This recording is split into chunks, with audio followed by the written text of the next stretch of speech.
हनुमान जी के दरबार में हम निकाल बनी जा वही हनुमान जी से कहते चल चले के फागुन का महीना हो आ होली नजदीक हो गइल बा।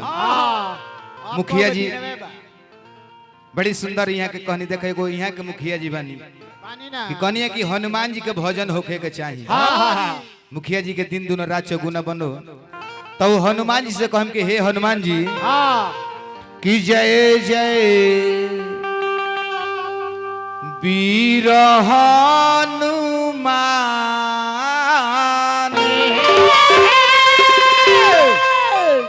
महावीर जब नाम सुनावा अब भूत पिचास निकट नहीं आवा। ओ हनुमान जी के नाम जपला से हनुमान जी के नाम सुनला से लगे भूत पिचास ना आवेले। कि जय जय वीर हनुमान अरे धावन श्री भगवान के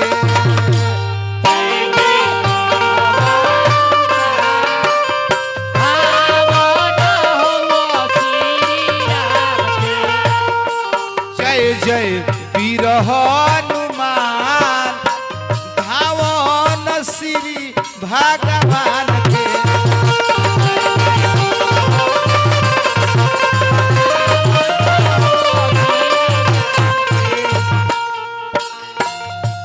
जय जय वीर हनुमान जय जय हो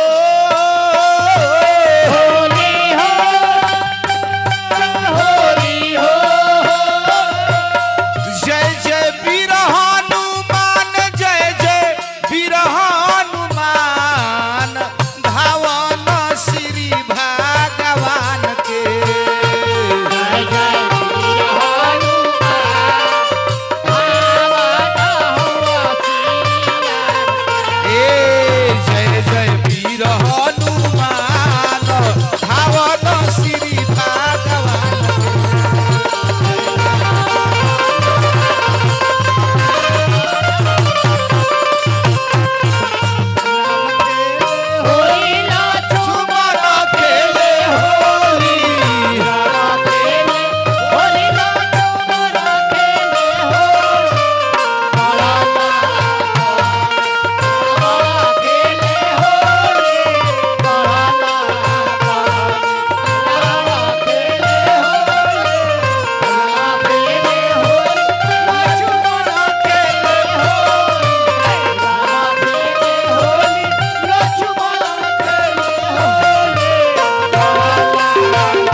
बाबू ये भजन तो बड़ी लंबा बा लेकिन एके लाइन गावे के बा। ए राम जी के दूत होई अंजनी के पूत हो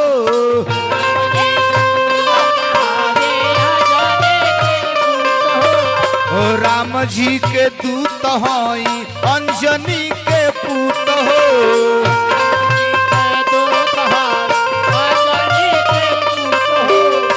रौरा जे डर से बाबा भागी जाल भूत हो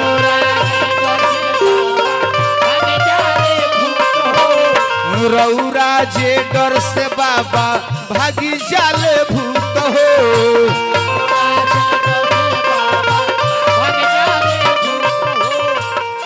गावे बेदव पुराण हनुमान हो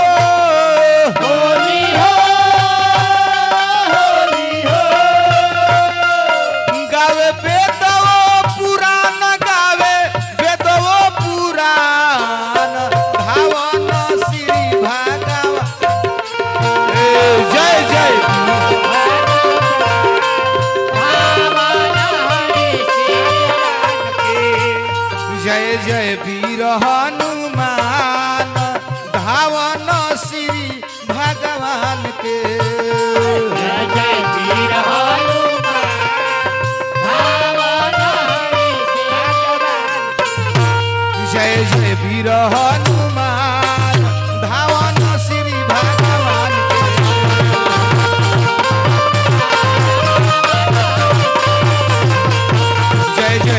हनुमान धावन श्री भगवान के